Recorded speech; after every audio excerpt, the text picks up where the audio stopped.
uwe makini nalo. Usikae kama mjuaji. Shuka, nyenyekea. Amini ya kwamba Mungu anakwenda kufanya kitu. Anataka kufunulia kitu. Mungu asifiwe. Kumbuka imani tunayo ya Kikristo ni tofauti na imani za dini nyingine zote. Imani ya Kikristo ni imani ya ufunuo wa Mungu wa kweli wa pekee aliyeumba kila kitu. Bwana asifiwe. Kwa hiyo ndani ya imani hii, msingi wa kufahamu mambo ya Mungu haumo katika viwango vya elimu, upo katika viwango vya roho wa neno. Bwana asifiwe. Na ndio maana ni vyema uwe makini ukisikia neno likirudia. Mwambie Mungu, sema tena, ninasikia. Bwana asifiwe. Yeremia katika maisha yake hakujua kwamba atakuwa nabii. Yeye alitambua kwa vyovyote kuna namna ya kurithishwa hata huduma. Baba yake ni kuhani, tena makuhani ambao walikuwa wamekaa kule shamba na toti, na hivyo akajua kwamba na yeye kwa vyovyote akifikia umri fulani atatawadhwa kupokea huduma ya kikuhani. Mungu hafanyi mambo kwa namna hiyo. Unasikia vizuri? Bahati mbaya maisha mengi ya Wakristo wengi imani zao ni imani za kupokezana. Baba yako alikuwa Mluteri, naye ni Mluteri. Baba yako alikuwa Mroma, naye ni Mroma. Baba yako alikuwa Mwanglikana, naye Mwanglikana. Baba yako ni Assemblies, na umekuwa Assemblies. Kwa hiyo ni imani ya kupokezana. Lakini imani ya kweli ni imani ya ufunuo. Hakikisha una ufunuo wa Mungu na maabudu wewe mwenyewe binafsi. Mungu asifiwe.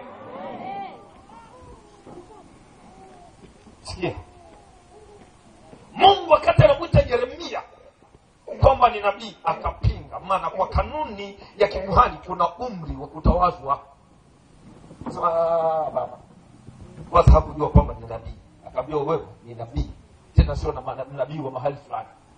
Japokuwa umetoka Benjamin, maana Israeli ilikuwa na makabila 12.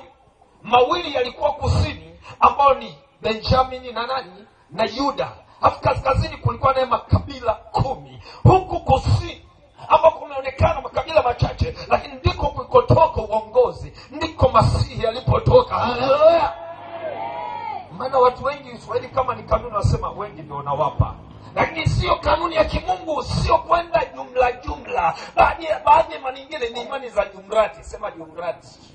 Kwa sababu wa Kiswahili ukisikia jumrati maana yake ni vitu vya kwenda. Unaona watu wanaenda hivi na wanaenda hivi. Wala kibejo unaona kibia hivi. Unatakiwa utambue kwa nini wanaenda huko. Bwana asifiwe.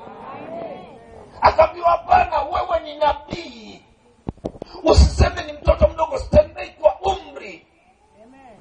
Mimi ndiye Mungu ninayechagua. Nenda ukapige kelele. Bwana asifiwe.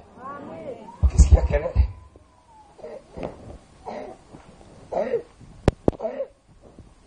unatanguliza kusikia kelele, sauti, lakini hata neno hujaelewa. Unasikia?